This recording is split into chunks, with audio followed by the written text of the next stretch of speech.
This is the Mobile Tech Podcast, brought to you by worldpodcasts.com. Now here's your host, Tech Girl, Miriam Joie. Hi, and welcome to the Mobile Tech Podcast. I'm your host, Miriam Joie, and today is Wednesday, July 31st, 2019. My guest is the awesome Helena Stone of GeekSpin. Hi, Helena, how are you? I'm doing great. Thanks for having me again. Yeah, good times. We have a lot of stuff on the list today. Last week, was a very quiet week, and I had Ken Young of Flipboard on the show, and we didn't really have too much to talk about. We kind of spent a lot of time talking about the Apple Intel thing, right? And it turns out that at the time was still kind of in the process of happening, but now it's actually a done deal. So I just wanted to mention that real quick, get that out of the way. Apple purchased Intel's 5G modem or modem business in general for $1 billion, and it's at 2,200 employees. What are your quick thoughts on that? Apple really doesn't want to work with Qualcomm. That's so funny. I feel the same way. Look, they have, they've signed an agreement with Qualcomm to work with them for like 5 years or something, right? So I think, and also they need Qualcomm right now, because if they want to do 5G, there's really only 3 players in the world, and I'd say 2.5. There is Qualcomm, of course, and then there's Huawei. As you know, that's not going to happen. Mm-hmm. And especially, I'm not sure how, I think Huawei has millimeter wave, but nobody's ever tested it, so I don't think we know. And then there's MediaTek, which is awesome, and we're going to talk about later in the show, but MediaTek is only doing sub-6 right now, mid-band, so I think they have to go. But you know how they did the 8 series chips, and they're kicking serious ass, and they're awesome? Well, they need to make their own modems in-house. Ultimately, this is what it's about, right? It makes sense for long-term strategy. Absolutely. Do you think they'll pull it off? Because making a CPU is one thing. Making modems, it's like voodoo magic science, radio stuff. So I don't know. Intel's struggling. That's funny that they're buying the underdog, right? Well, I was thinking the same thing because I had forgotten that Intel even made modems. Oops. Right? Poor Intel. They really just failed when it came to the phone business. But I guess that's better than starting from scratch. Yeah, no, look, it makes sense. If you have the kind of money Apple has, $1 billion is kind of not a drop in the bucket, but it's like a bucket, okay? It's not a pool. And so as such, I think that, why not? Why not try to seed your own in-house so you can be self-sufficient? It makes perfect sense. And, based on Apple's earning results yesterday, I would say they're doing pretty well on services. So they don't have to worry too much about hardware anymore. I mean, obviously they do because they go hand in hand. But remember how last year they really did push that they would go forward with services, and that seems to have worked. So should we move on to the next thing? Let me see.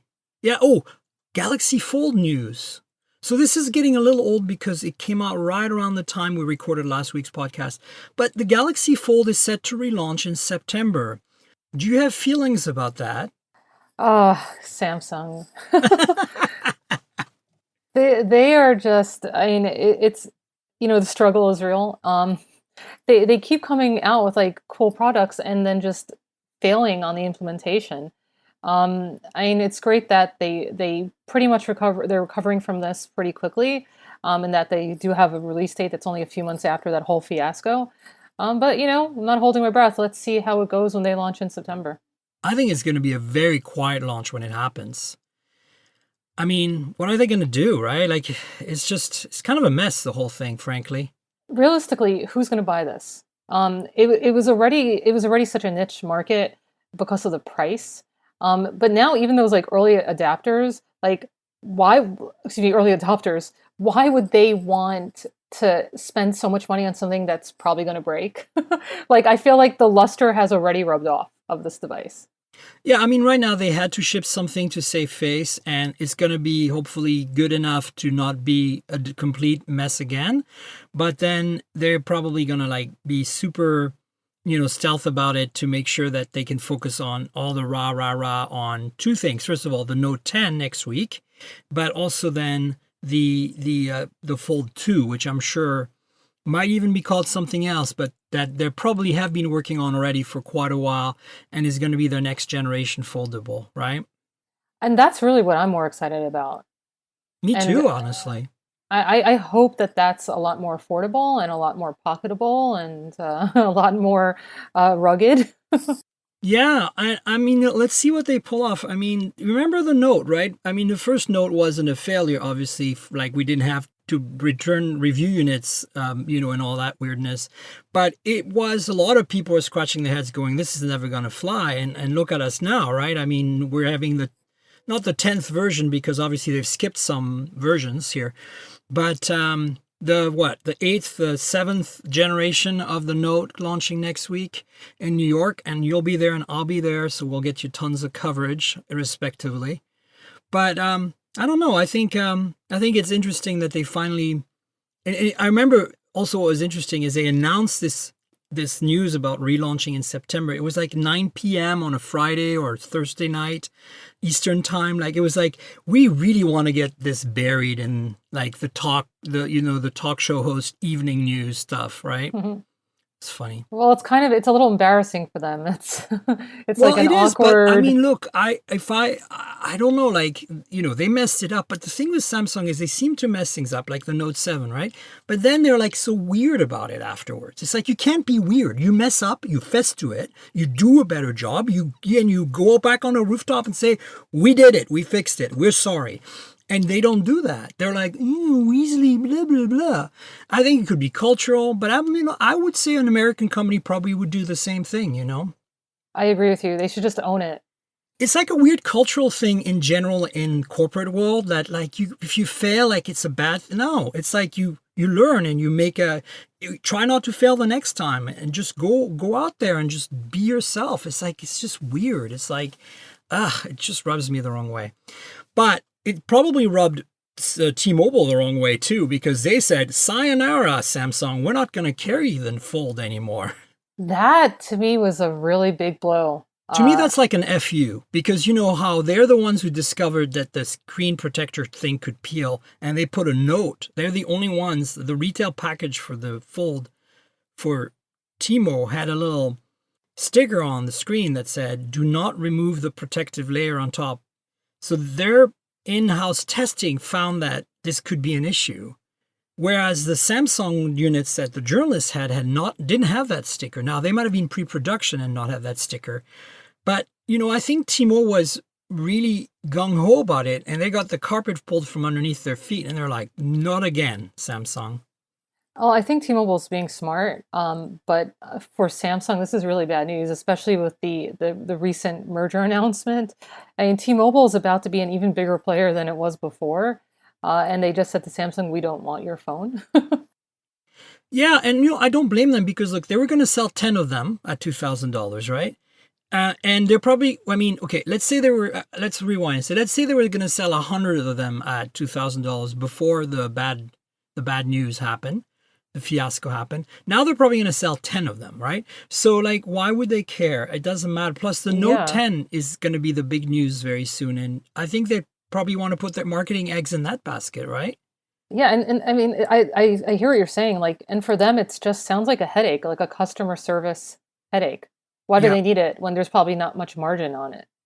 And so the only other carrier who was going to carry the Fold was AT&T, and they have been crickets. It's been like zik, zik, zik, zik, zik, zik on their end.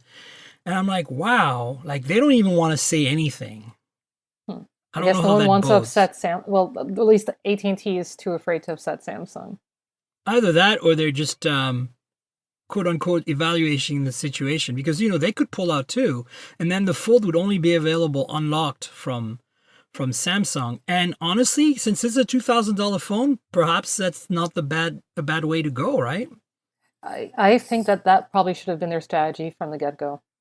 I think so too. But you know how the carriers are so important to the US market. But So really, I don't someone know. who's buying a $2,000 phone is probably the type who would be buying it unlocked anyway, and they're not buying it through a carrier. That's just my opinion. No, you're right. I agree 100%. Speaking of T-Mobile and Sprint, I mean, I just want to bury this Fold news as well. But we're going to go back to Samsung in a second to talk about the Note 10. But speaking of T-Mobile, the Department of Justice approved the T-Mobile and Sprint mergers, and I have a lot of feelings about this, and I'm wondering what you think about it. Well, I think I'm hopeful that this will have a positive impact for T-Mobile and Sprint customers. T-Mobile has said that it's going to have a positive impact, but I'm still somewhat hesitant to believe that because until we see the new prices and how things will change, it's really really hard to say. But I think it's definitely what Sprint needed. Sprint really needed this. They just have been struggling with their network for such a long time and their customer base. So this is what it's great for Sprint. But personally, I'm a T-Mobile customer, and I'm curious to see how this will affect me. And I'm exactly in the same boat as you. And this reminds me a lot of like, in a kind of a reverse way, like a mirror image way of the Virgin America-Alaska merger, but the other way around. So I am a T-Mobile customer in this case, and my concern about Sprint joining with T-Mobile is twofold. I love T-Mobile the way they are today for their pricing, their customer service, and things like free international roaming. And really nobody else can touch this. And the fact that you get full speed data no matter what plan you get. I discovered, and I want to apologize to my audience because this is something I should know as a mobile tech reporter. But I discovered recently by doing speed tests side by side with a friend of mine, I have my OnePlus 7 Pro in which I have a Verizon SIM that I got from Verizon for some other device at some point. And I presume has like a good high-end data plan on it since, they probably want to give the best experience to reporters. And my friend who has an iPhone XR with Verizon, and she has terrible LTE performance, and she was asking me about it. She's like, my tethering is super slow, and I can't seem to get really good data speeds. I was on AT&T before, but she's on a family plan, so the whole family ported over to Verizon, and her performance sucks. And we did side by sides, and her phone was systematically a tenth of the speed on my OnePlus. Wow. And I thought for a second maybe it's Intel versus Qualcomm modems, because the XR has an Intel modem in it. So we swapped SIMs. I put my Verizon SIM, the reviewer Verizon SIM, in her phone, and her SIM in my OnePlus 7 Pro, And again, there wasn't a huge difference. It was definitely faster on her iPhone now. That's crazy. So I did a bit of digging, and it turns out that there's 3 tiers of service on LTE on Verizon. What? Yes, in terms of speed. And in the lowest tier, and their cost different, of course, in the lowest tier, they get this, they limit like tethering to 600 kilobits per second. I've never heard of this. And so her family went, unlimited data. This is for their 3 unlimited plans. They said, unlimited data, we'll take that, or we'll take the cheap option, but they didn't read the fine print. And the fine print says that they prioritize network performance based on who's in that area and who's got what plan. And if you have the lower tier plan, they throttle you. If the rest of the users are on higher tier plans and need the data, the bandwidth, and they cap your tethering at 600 k per second. And her big issue was mostly tethering. She says everything else is good enough for me, but the tethering just doesn't seem to work. It was so much better on AT&T. And I'm like, that's weird. So we did some tests. I tethered, and sure enough, it totally caps it off at like 0.5 megabytes. And I'm like, that's unusable. And so I told her, I said, you need to talk to your family about upping yourself at least to the mid-tier plan that doesn't seem to have some of these restrictions, especially on tethering. And this blows my mind that a carrier is still throttling speed and performance, but still calling these plans unlimited. We are so, lucky to have a T-Mobile in a way. Like, did you know this? This is insane. No, and I guess like you really need to read the fine print. I'm blown away. Especially since Verizon is expensive. Yeah. I'm sure that even if she's on the lower tier plan, it's probably still pricey. Well, that's what I'm thinking. And so I'm like, wow, this is crazy. So just, I don't want to sound like a T-Mobile fangirl, but I'm going to, because yes, there are issues with T-Mobile in terms of coverage still. It's gotten way better, but like San Francisco, T-Mobile is really solid. It used to be kind of bad in the Mission, but it's gotten better now. But I have no issues in the Bay Area. But here in Portland, because I'm in Portland right now, it's really not that great with T-Mobile. It's like hit and miss. I have to have a cell spot, which is their T-Mobile nano cell or whatever, pico cell, their little box that gives you better signal in your house. in my home here because it just doesn't live up to what I expect. And I've talked to John Ledger directly about this. I said, John, when are Portland going to get good service? And he gave me this like, oh, come on, it's not that bad. I'm like, have you been there? Actually, it is. And I'm like, it's bad. I'm like, fix it. And he's like, okay, well, we're rolling out, blah, blah, blah, the usual marketing. But look, it's not perfect with T-Mobile, but if you are a customer that is suffering from whatever ailment, whether it's, these bigger carriers like Verizon and AT&T screwing you over, or Sprint's terrible network, whatever, consider T-Mobile simply because if you have good coverage where you live and work and spend most of your time, it's much more affordable, and you get roaming for free if you travel a lot. That's also maybe something you don't care about. But I think it's very important for me and for you, right, Lena? Yeah, I just to echo what you said, though, if you are considering T-Mobile, don't trust the coverage map. No, exactly. You really need to test this for yourself. Yeah, because like I was just in Nashville last week, and T-Mobile service was pretty bad, and I was shocked because I was in the center of the city. Yeah. And I mean, in New York, it's great. I've been to all sorts of places around the country where it's great, but then you have random urban areas where the coverage map says that it's good, but it's really not. And it's the same with Portland, and I've heard that of other cities as well. Seattle's pretty good because their headquarters in Bellevue, so it's right across the lake. But look, the reality is it's a good deal, and they don't screw you around with this kind of throttling and stuff. And I find that when you have good signal on T-Mobile, the network performance is incredible. You tether and you're like, wow, 40, 50, 60 megabits per second consistently if you have good bars of signal. So my biggest issue as a T-Mobile customer and fangirl, I will be honest, is that going to change? Is there going to be an increase in cost, decrease in quality of service, or quality of customer service? Because we haven't talked about customer service. I don't think I've had a bad experience with T-Mobile since John Ledger has been on board. And I've had some issues, and customer service has always gone above and beyond. I don't think I'm on a special list or anything. They don't know who I am when I call them, What about you? So I did have lots of issues with T-Mobile before John got on board. Oh yeah, me too. Before John, yeah. And I left, went to AT&T, was completely fed up. Then I came back to T-Mobile, and it's gotten a whole lot better. So I would agree with you on that one. They pretty much pick up right away. They're always friendly. They follow through. They are doing a really good job now. For me, it's mostly I love dealing with them on Twitter. They're super responsive. Like they're on Twitter like instantly. You have an issue, you just ping them on Twitter and they'll DM you and you'll resolve it. And they'll call you and get your number and info, and it's just amazing.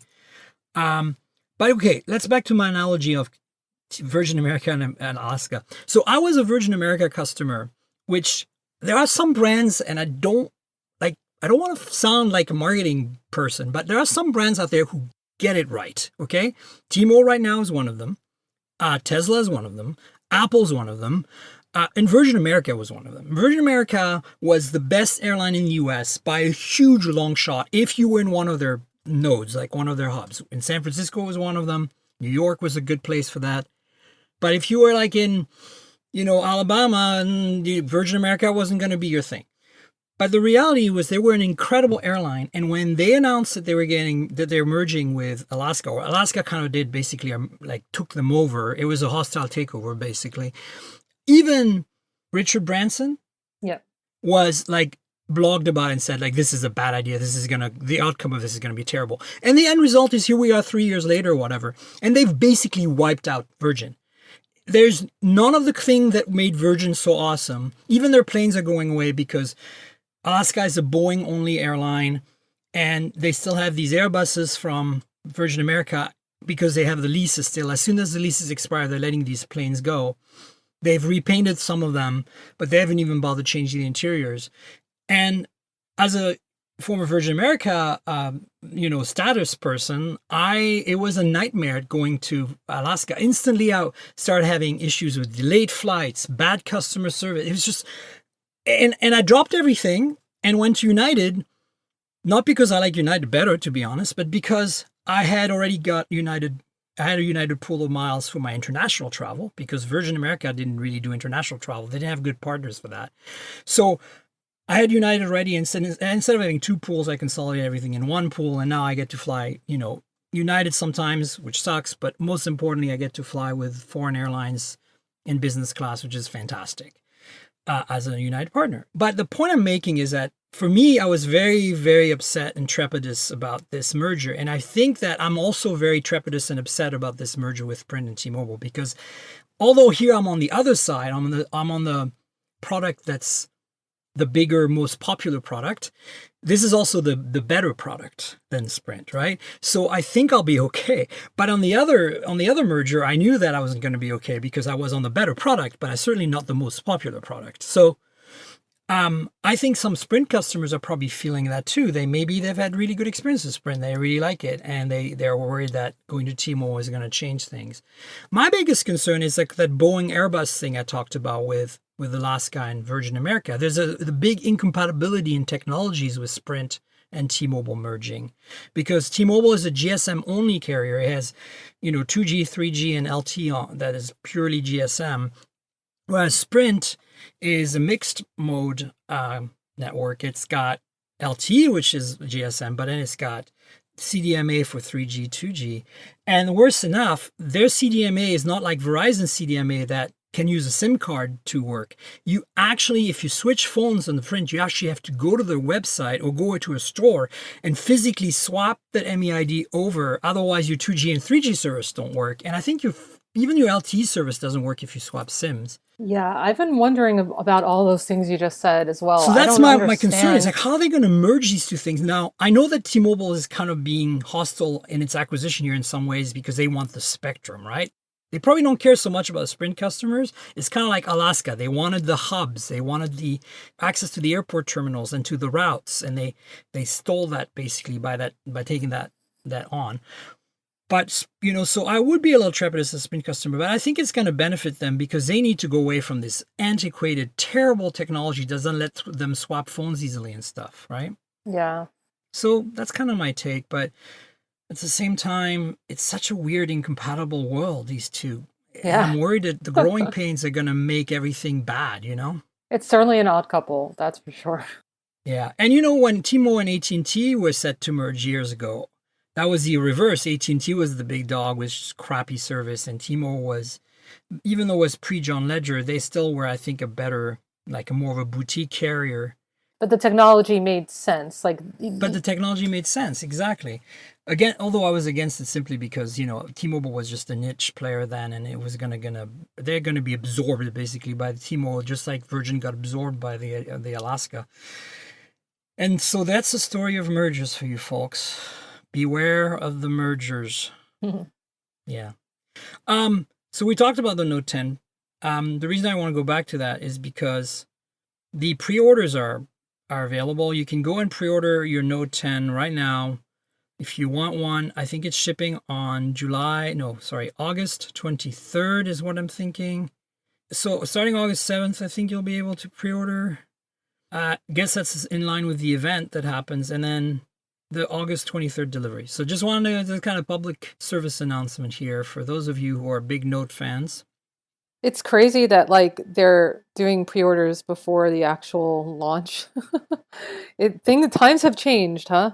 I actually want to talk about that for a second. It's not on the topic list, but I want to get your thoughts on this. It's weird. Have you noticed how many phones are just leaking completely right out before they're even being revealed now?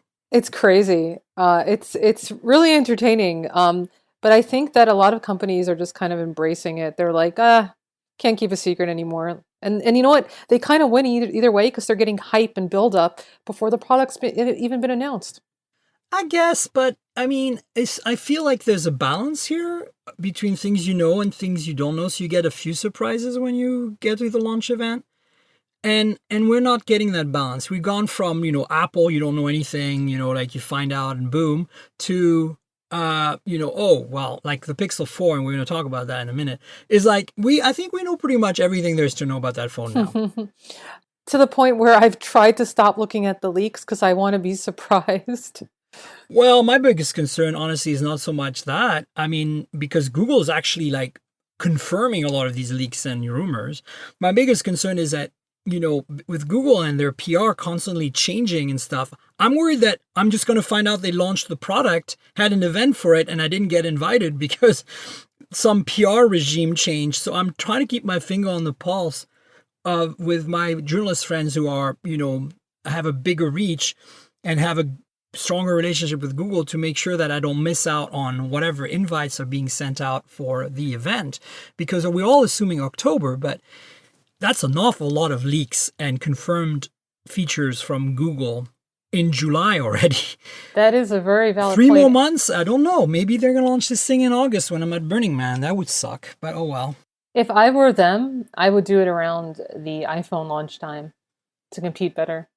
That's rough, though. That's going to be not just iPhone's going to come out then. We're going to have, some phones at IFA as well around that time. Oof. But I always feel like they missed the boat by launching in October, because it's like everybody's already run to buy the new iPhone, right? But not only that, but then they put a Snapdragon 855 in that thing. And 2 months later, we're in Hawaii and they show us the Snapdragon, whatever the next one is, right? Yeah, Google it's the best phone with the oldest hardware. And not just that, I think it's the oldest hardware when it launches, in the sense that not only are the chips old, but they do things like the 4 gigs of RAM on the Pixel 3, which is like at the time when they launched it in October last year, every high-end flagship had 6 or 8 gigs. Like there was not, like you made a flagship, you had 6 gigs minimum. Even LG was putting 6 gigs in their phone at that point. And they're kind of stingy on the RAM.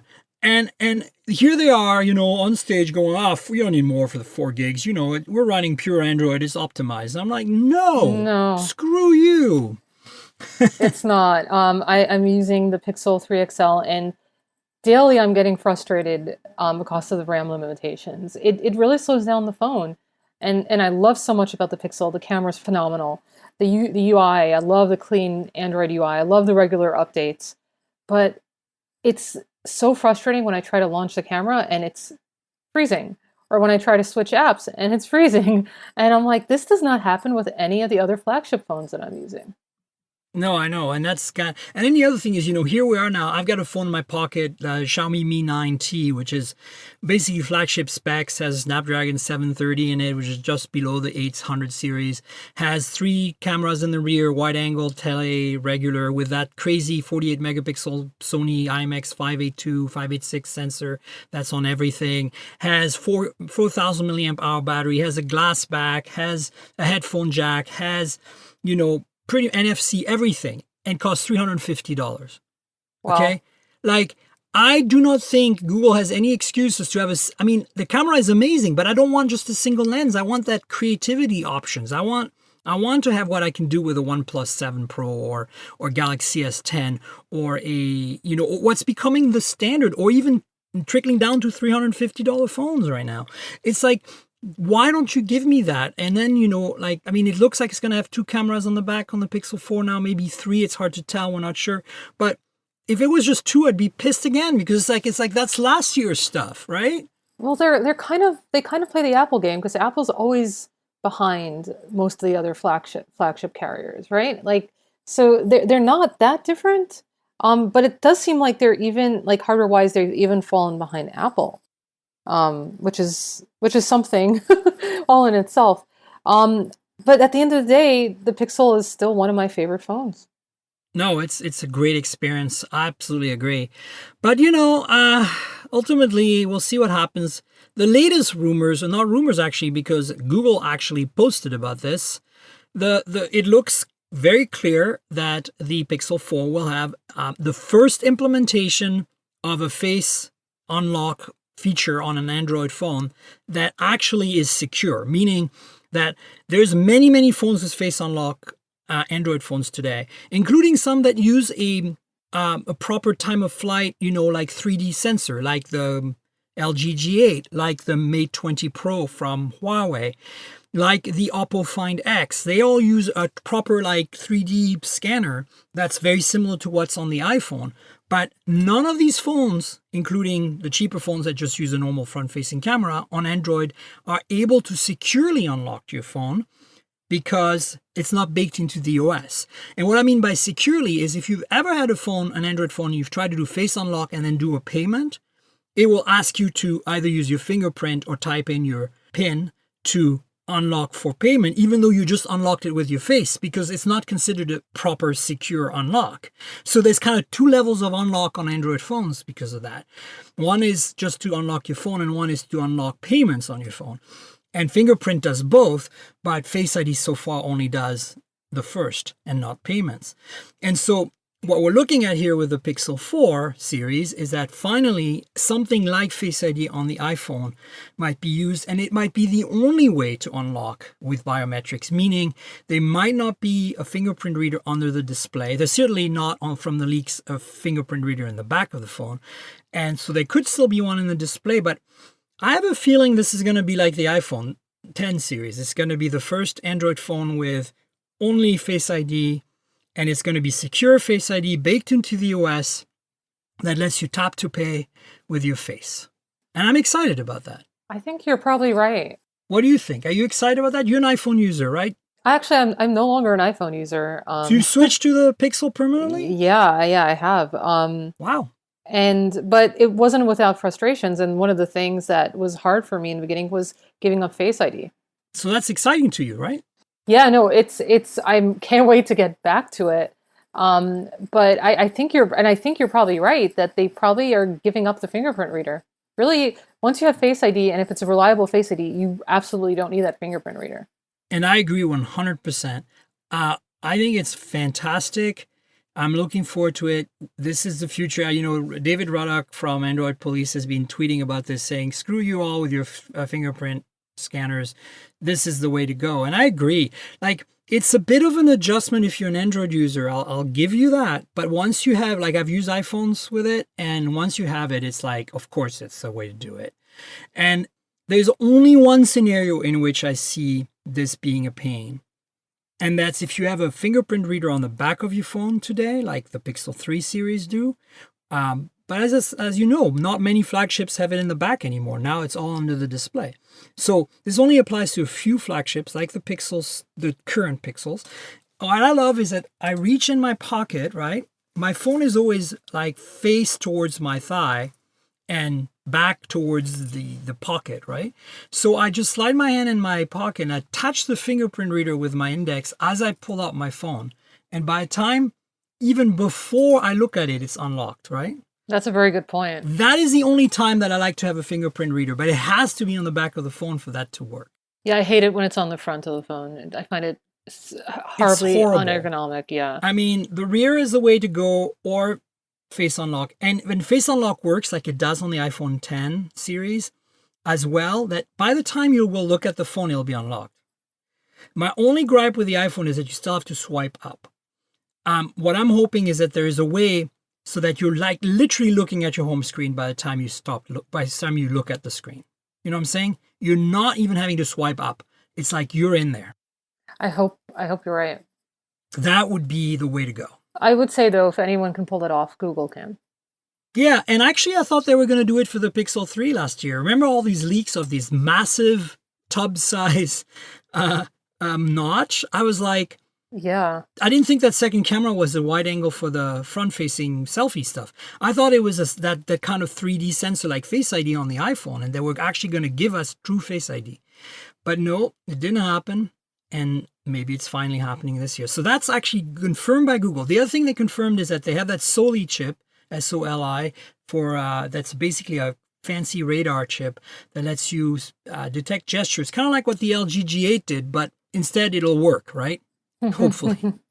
I personally don't care about that, but I can see myself, maybe when you have, you're cooking in the kitchen, you want to silence the phone or, silence an alarm, to just do a gesture in front of the phone with your handful of flour or something, and it would recognize it.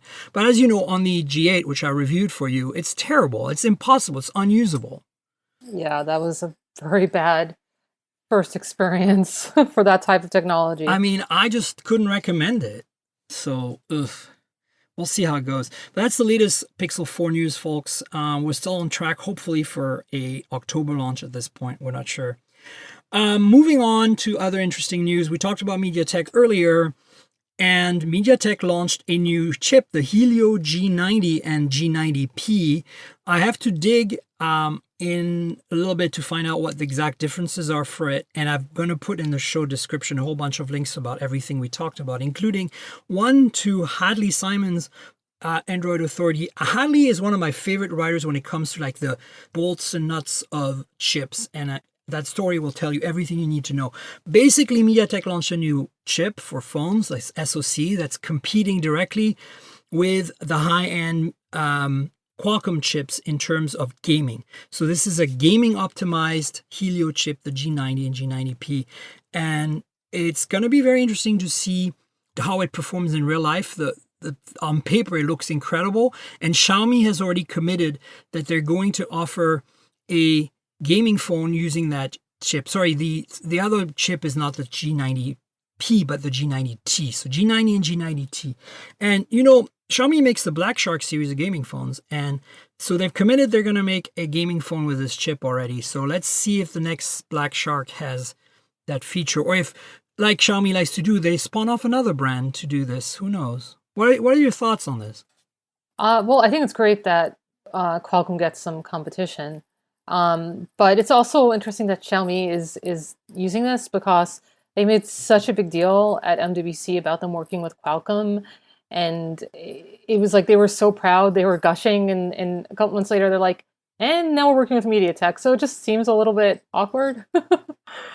Yeah, I mean, I think it's interesting. So as you know, there's a P90 from Helio, and this is a G90. And as you know, there is a Snapdragon 730, which I discussed earlier. It's in that Xiaomi Mi 9T phone that is a pseudo flagship at $350. So that there is a Qualcomm Snapdragon 730G, which is a gaming optimized version of 730. I think you can think of the Helio G90 is to the P90 what the 730G from Qualcomm is to the 730 non-G. And we could be wrong. This chip could possibly compete in terms of performance with the Snapdragon 800 series. But I think probably not, knowing MediaTek, because their bread and butter is kind of like, they always are competitive on pricing. And I think that from what I've read so far, it looks like this is more of a 730 series competitor. But it's good news because MediaTek makes some good stuff. I had a chance to visit their the headquarters in Taipei last November. If you go back in the shows, you'll see that there's an episode where I interviewed some of the executives at MediaTek, and Hadley was actually on that show as well from Android Authority, my go-to chip expert, as I like to call him. And, they showed us some cool stuff. And so I like competition, and I kind of think of as MediaTek as the underdog, and I like having an underdog, For sure. Yeah, it's healthy for this. It's healthy for the ecosystem. All right, something you wrote about. The Honor 9X from Huawei Honor is official. There's been rumors that that phone was coming out July 23rd, and it did. It's incredible for $320, but we will never see the light of day for it, right? Or most likely we won't. Yeah, at this point we won't. Yeah, it sounds like Honor is not really focused on the US for these devices anymore. So sucks for us, but it looks like really, really incredible phone for the price. I mean, it's beautiful. It's got a really, really nice feature set. Not that we certainly have a lot of good phones around the $300, $400 price range in the US now, but this one looks like it would have been a really, really sweet addition. I agree. And sorry, you didn't write this, actually. Andre wrote this. That's correct. But I was like, this is a GeekSpin story, and I thought I'd just put it in there. What I like about it is that it looks like it's got that new Kirin chip, that 800 series that was announced, that no other phone has that chip yet. And then it has a pop-up camera like the Xiaomi Mi 9T that I keep talking about, the $350 phone. So again, this fits in well in terms of specs and price. And it's so pretty. And it's beautiful, yeah. It fits in well with these Chinese phones in the $300 to $400 range that are basically pseudo flagships, or what I like to call them affordable or cost-effective flagships. They're almost as good as a flagship. And you consider that, in the US, like, if you want to spend $300 to $400, you're only going to be able to get like a Moto G7 Plus or something. You can import these phones, but my point is to get all the band support for Timo and whatever. Like it's kind of like the difference is pretty drastic in terms of the bang for your buck on these phones. Of course, they're all very heavily skinned. Like that Xiaomi that I'm talking about, I love it. It's fantastic for the money.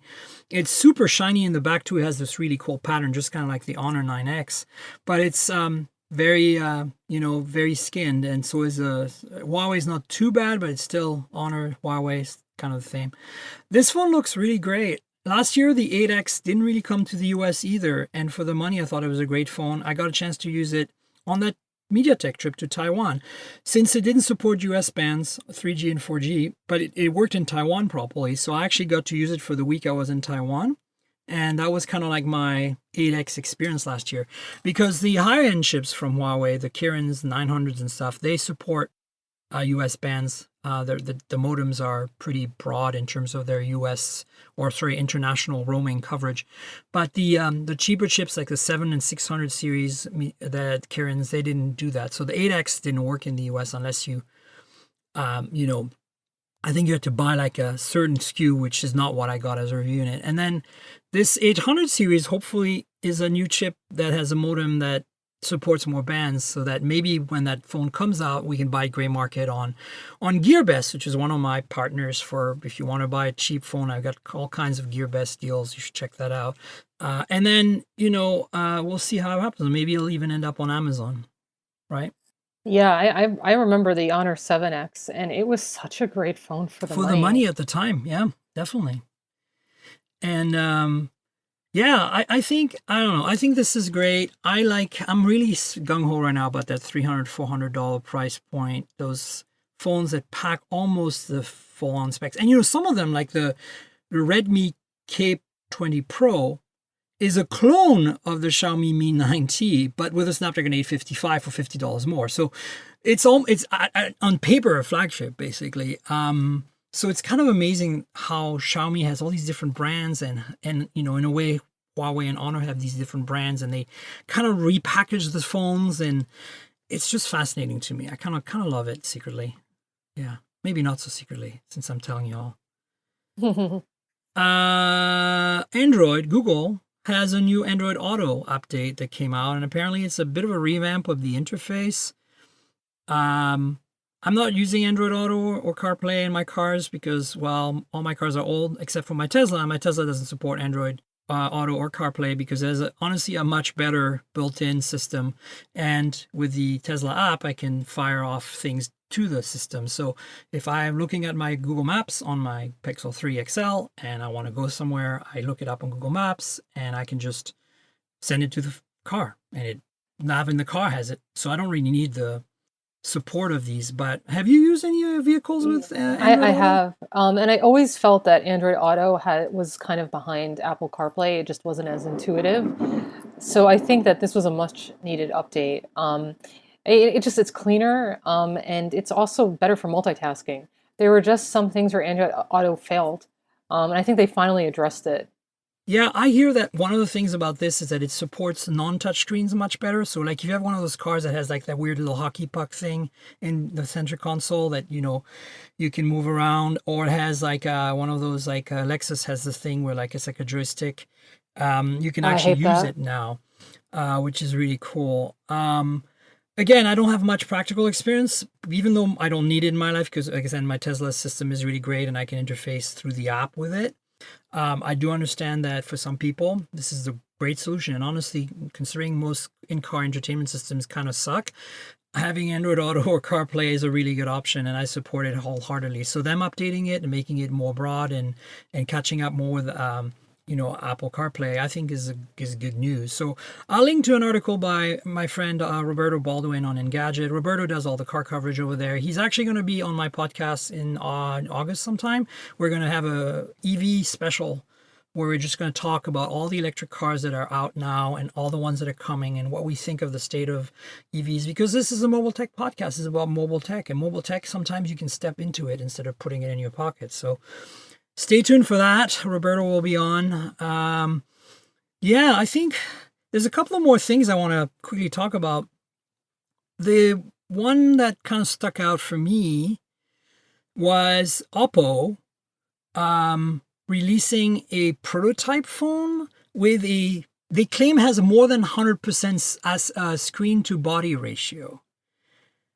I have a math degree, so maybe I'm looking at it like in a very kind of non-marketing sense here, but more than 100% screen to body ratio doesn't compute.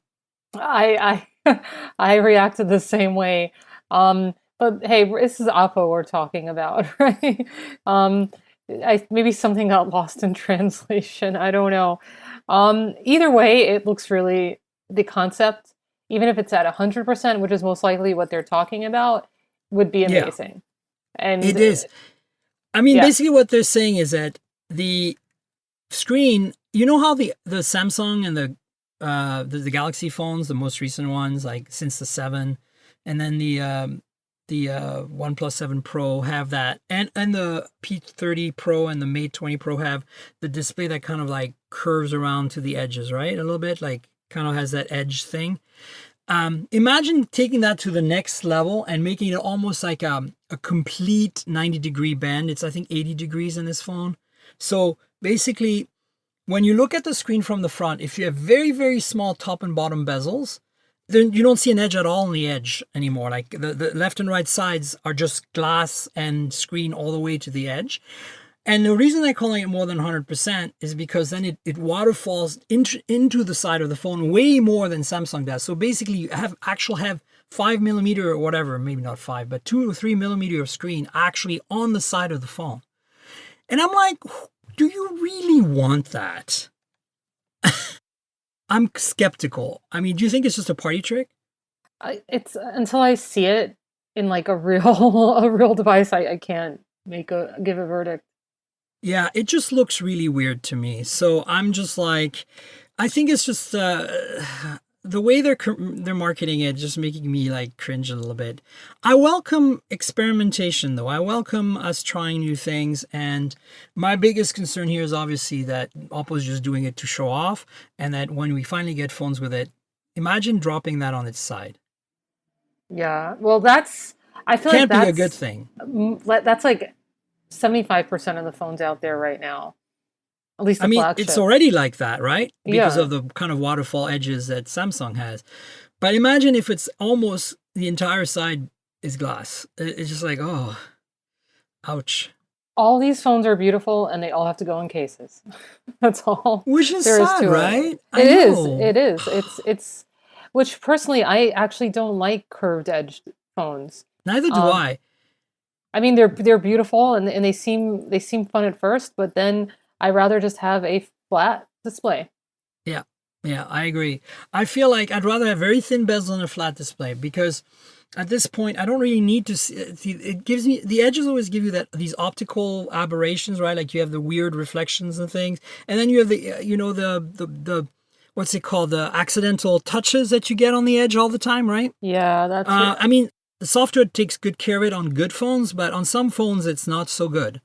And so that bugs me. And I'm not sure. But I mean, look, Oppo and Vivo do some cool stuff. They're kind of sister companies with OnePlus. So perhaps we'll see a OnePlus phone like this in the future, for better or for worse. But there it is. And we had to talk about it because, hey, this is a phone show. Come on. So the last bit of news, well, second to last, is the red hydrogen fiasco, I like to call it. Because do you remember that phone, the red hydrogen? yes, that was I never used it. I asked for reviewing it, they wouldn't send me one. But that was after all the terrible reviews, so they probably didn't want to send anyone's to anybody anymore. I got to play with it from one of our colleagues, and what a disaster. I mean, it was not as advertised. Um, it was like I feel like that was the joke phone of last year. Yeah, so much hype, so expensive, so underspec because he came out with a Snapdragon 835, I think. And it had, it's Red, the camera maker, the best moving picture cameras today are probably Red. And, digital video cameras for like movie production. And yeah, I mean, Marquez uses them for you. A lot of YouTubers that have money use them. Even though they shoot at 8K, they downscale to 4K because they get, the option to crop and zoom and scale better. It's amazing. And so, we were hoping this thing would have a crazy camera, at least, a built-in one that was decent, and then have these optional modules for using red parts that would be very expensive but give the phone some modularity. That was kind of the ticket. That was what they were advertising. And of course, they delivered this phone that was under-spec'd, really huge, really expensive, totally overhyped, and the camera performance on the built-in camera was abysmal. I mean, we're talking worse than any flagship at the time. And then they didn't even launch that camera module that everybody wanted. And so now, after all this disaster and the terrible reviews, they finally did two things, which I think is outrageous, and it's so red. It's like they blame their manufacturing partner in China for messing up the built-in camera. Come on, take responsibility, guys, okay? That's pathetic. Your manufacturer just did what they were told to manufacture, okay? It's really pathetic. They should just keep their mouth shut. And if I were them, I'd just give up while I'm ahead. And really, anyone who's entering the smartphone business right now, you've got to be pretty crazy. And then the fact that they aren't a smartphone company and they failed so miserably the first time around, just give up while you're ahead and just leave gracefully. Yeah, absolutely. And then, of course, they announced on top of that they were launching a new phone soon. So not only did they insult their manufacturer, their partner, but they actually went ahead and said, oh, we're going to double down and make another phone. And that one will be better. Trust us. And if you're a existing customer, we'll give you a really good discount. Oh my God. And, that module, that camera module, that is our in-house camera module, we're going to make it. It's coming. And I'm like, just give up. Just focus on making great digital motion picture cameras for the industry and for the rich YouTubers that can afford them, okay? That's what you do well. Just do that. Yeah. Don't give up your day job. Oh, Jesus. Why does everybody want to make a phone and when they do, it sucks? It's like Razer. Why are you making a phone? Yeah, I was thinking of Razer too. Every time I see any story about them, I think of Razer. Even though Razer didn't do quite as bad a job as they did. Because Razer inherited Nextbit. Remember Robin, the Nextbit phone? The folks from Google and HTC who left Google and HTC to create their little crowdfunding campaign and made that really cute little colorful phone called the Nextbit Robin, and then they got acquired by Razer. That's why the Razer has that industrial design. But then they turned it, they Razered it, well, I like to say it, by making it black and matte and ugly looking, because the Nextbit was kind of cute. Nextbit was adorable. Yeah, and then they went and made it like this big black monolith of doom. Yeah, it retained a lot of the industrial design, but with the wrong color scheme, it just doesn't look right. Anyway, I could go on. I'm just sick and tired. Gaming phones, I wrote a story on Android Police. I linked to it last week, I think, and the week before, maybe even recently, about the Nubia Red Magic 3, which is a gaming phone, and how awesome it is for the money. But my review, it wasn't really a review. It was more like a little mini review. And I decided to review it purely as a non-gaming phone, as a flagship. I was like, this has flagship specs. It costs $479. It's amazing for the money.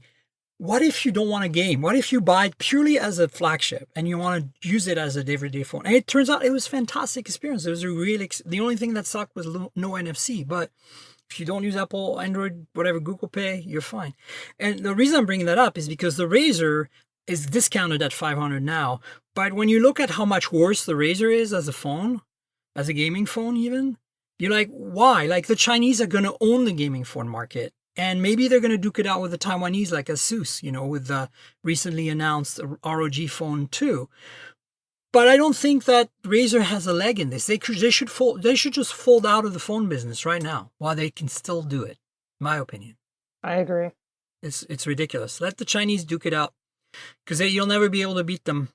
So there you go. The last bit of news is about me, damn it. No, that sounds terrible. But it's about the fact that I was kind of brainstorming some ideas back a couple of weeks ago. And I came up with a scoring system that I'm going to start using mostly on Twitter. I don't think I'm going to score things directly on the podcast here because it takes a little bit of time to get into the details. But I want to go over it really quickly. Basically, the scoring system, I'm not a big fan of scoring systems. I feel that they're problematic at best. But I decided to create something that I think might work. And the way it works is it's a scale from 0 to 10. And every device I review starts by default at 5 points, so in the middle. And then they lose or gain points for each category. So they lose a half a point if they're bad at something. They gain a half a point if they're good at something. And they don't get or lose points if things are kind of in the middle somewhere, like kind of meh. And so the categories I score on are hardware, display, camera, audio, network, performance, battery, software, price, and then I have a bonus. So in total, that makes it 10 categories. And the bonus is interesting. The bonus is basically there that if there is something that really stands out that doesn't fall in any of these categories, or does fall in these categories, but is so outstanding that I really need to give extra points, I can. Or that it's so outrageously bad that I need to remove extra half a point, I can do it there. So I'll give you an example. When I scored the Nokia 9, Pure View, I removed, the bonus was a negative 0.5, like a minus bonus on the terrible in-display fingerprint reader that never ever works. So, I rated a few phones now with this. I rated, and I'll give you the scores. And I think it actually works, Helena. For the first time, I feel that when I did this, I didn't even know if it would work. Like I was like, I'm going to throw this out on Twitter, get lots of feedback and criticism, and probably this is going to fail miserably when I actually apply it to phones in real life. But no, it was okay. So here are my rankings. The Galaxy S10 Plus got an 8 out of 10 that way. The iPhone XS Max got a 7 out of 10 that way. The Huawei P30 Pro got 7.5 out of 10. And there is more. I need to look them up. But what do you think of scores in general? I mean, I write reviews for your publication, GeekSpin, and you're scoring, right? You score out of 5, right? Yes, that's correct. And how do you feel that is best to evaluate scoring for your site? Well, your system is very interesting, and I definitely can appreciate it. It's different than the way we work, because we're pretty like standard, I guess you could say, with the rest of the industry. But I find it very interesting how you arrived at like this scoring system, and the final scores that you just mentioned for some of those phones, they were a little lower than I would have expected based on that methodology. But your methodology actually sounds really sound. Yeah, I'm not sure I'm going to keep this going. That's why I'm bringing it up on the podcast. I kind of mentioned this Tenkel. It's called the Tenkel score, TNKGRL score, hashtag, one word. And I bring it up because I kind of want your feedback, the audience, the listeners. I want to jump on Twitter and tell me what you think. Tell me if this is a completely crazy idea. It's just not going to fly. And sorry to cut you off, but like, okay, the P30 Pro, and we haven't reviewed it on GeekSpin, but what is the average rating for it out on the internet? Like 8-ish. Okay, usually. and you gave it a 7.5. Yeah, and I'll tell you why actually. So hardware was a thumbs up, so it got an extra, like a half point extra over the 5 for that. Display was a thumbs up, camera was a thumbs up, audio was a thumbs down because no headphone jack. Network was a meh because it's missing some US bands, but it got a lot of bands and it's fine. Performance was a thumbs up because it's super fast. Battery was a thumbs up because battery life is great. Software was meh because EMUI I'm not a big fan, but it's gotten better. Price was meh because the price is still high, even though it's not as high as some other flagships. And then the bonus was a thumbs up because I gave it I put a comment next to it, outstanding camera and battery life. So the bonus I applied to kind of give it a boost because I felt that it needed it. But again, I'm trying to figure out here, the Pixel 3 XL I got 7 out of 10. And then the Nokia, the OnePlus 7 Pro got 8.5 out of 10. It's actually my highest rated one right now. And which is interesting because that's not necessarily how I feel. Like, and if I look like emotionally and I look at the phones, I'm like, I might want a P30 Pro over a OnePlus 7 Pro in my pocket. But at the same time, if scores should be applied based on some kind of methodology, and the methodology, I got that. The Nokia 9 PureView got a 6.5 out of 10. So I think what I'm realizing is the scale is skewed towards the upper half because for a phone to get less than 5, it would be because they all start with 5, it would be almost impossible today. Because I don't think they make phones that are that bad. Right. Especially if you're focusing mostly on flagships. So I'd love your feedback, and I'd love to, see where it goes. I will, every time I get a new phone from now on, I'm going to try to rate it that way, and then we'll see how it goes. And for all I know, this is totally not going to fly, but I just want to put it out there because, it's just I had this moment. I was just like, oh, let's see if this works. Well, I appreciate it. I appreciate you thinking outside of the reviewer's typical box. Because, scoring is tough. I don't like to put things in categories and boxes as much as some people do. Like Anantech is super, they do very objective testing. I respect them for that. For 23,000 word review on the Galaxy S10 or the iPhone or whatever. It's like insane. They really go deep. It's not really who I am. I mean, the way I write my reviews for GeekSpin is kind of actually a good fit for me. That's why I like working with you, Helena, is because we're kind of, we let subjectivity in there if needed, and we're trying to be objective, but emotional response to a phone does matter. It does. And it's a very personal thing, right?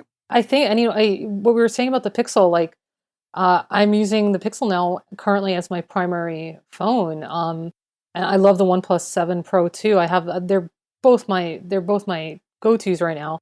But the Pixel hardware, I don't think it would score that well.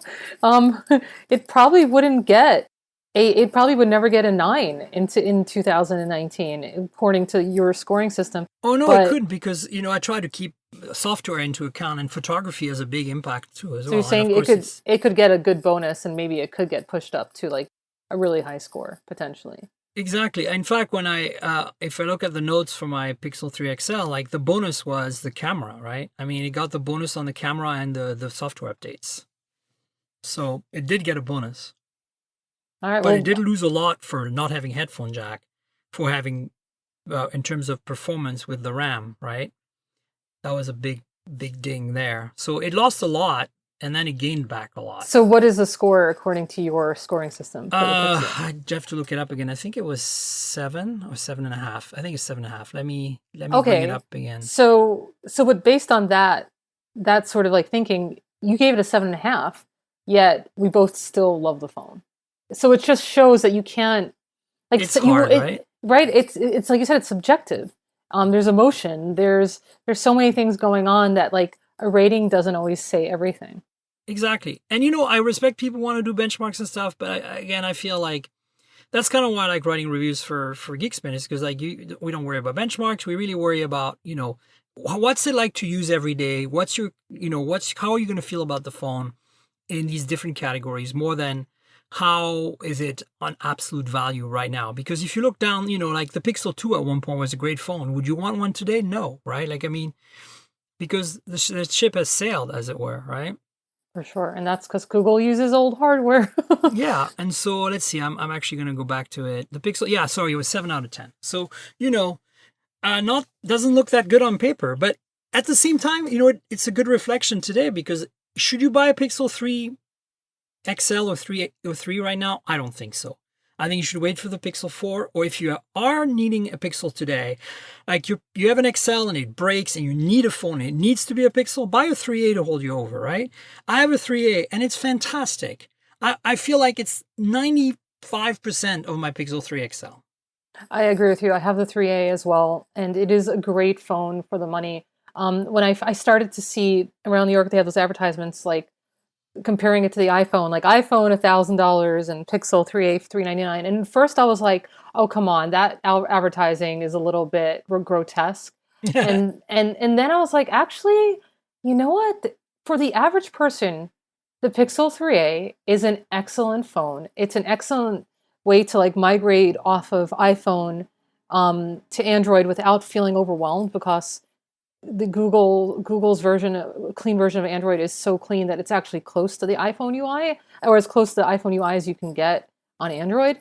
And it does everything the average person needs, and which includes, good battery life, a solid screen, everything's reliable, solid software, and a great camera. And actually, yeah, most people don't need a $1,000 iPhone. They could do just fine with the Pixel 3A. I agree. I mean, it's such an underrated phone. Like, it's the intangibles you have to look at, right? Like, the call screening option. that you don't have on anything but Pixels, right? But that said, I do think that $400 for it is actually expensive. I think it's too high. I think it should be 300, 350 to 300. Yeah, I agree. Especially as time goes, it needs to go down. I mean, there's been sales. There was a good sale on Prime Day. So, I think the launch of the Pixel 4 will probably bring it down. I hope so. And hopefully we won't have to wait much longer for Pixel 4a or whatever they're going to call it. The more affordable version. Although they don't want to cannibalize sales, so it might still not happen until the spring. Who knows? Anyway. So we should wrap it up. I mentioned GearBest earlier because I've recently partnered with them. If you're looking to buy a phone at a discount, check out the deals. I've rekindled my blog, tankgirl.com, TNKGRL, like my Twitter and Instagram handle, .com. And that was dormant for a number of years. And the reason I rekindled it is so that I can have like a weekly deal post. And if you're shopping for a phone every week, you can go there and have a look and say like, oh, this looks like a good phone. And maybe you can get a deal on it. I've always been a Amazon affiliate person too. So if I generally link in my YouTube videos to deals there as well. So if you're looking for deals, I just want to let you know this is the latest. I've rekindled this blog, tankgirl.com, and partnered with GearBest. And I kind of mostly rekindled the blog to kind of have a central location for these deals rather than having like scattered them all over the YouTube and the Twitter and the everywhere, right? It's just easier that way. So I just want to give you a heads up for those of you who are longtime subscribers that there's one more thing you can read on the internet, tankgirl.com, tnkgrl.com. I'm also reposting all the videos and the podcasts there. So it's like a central repository of all my content. Helena, thanks so much. Can you tell the world where they can find you with your social media handles and your various URLs that you want to share and boost? Sure. Well, you can follow me on geekspin.co, not .com. There's some confusion with that sometimes. And on Instagram, we're also Geekspin Co. And my personal Instagram is Helena T. Stone. We're also on Twitter. Yeah. And you know where to find me on the internet. It's at tankgirl on Twitter and Instagram. That's TNKGRL. Also tankgirl.com, TNKGRL.com. It's like Tankgirl, the comic book character without the vowels. That's how you remember. And then youtube.com/Miriam Jouar. Miriam Jouar, my full name spelled out. If you don't know how to spell that, go to my Twitter. It's there.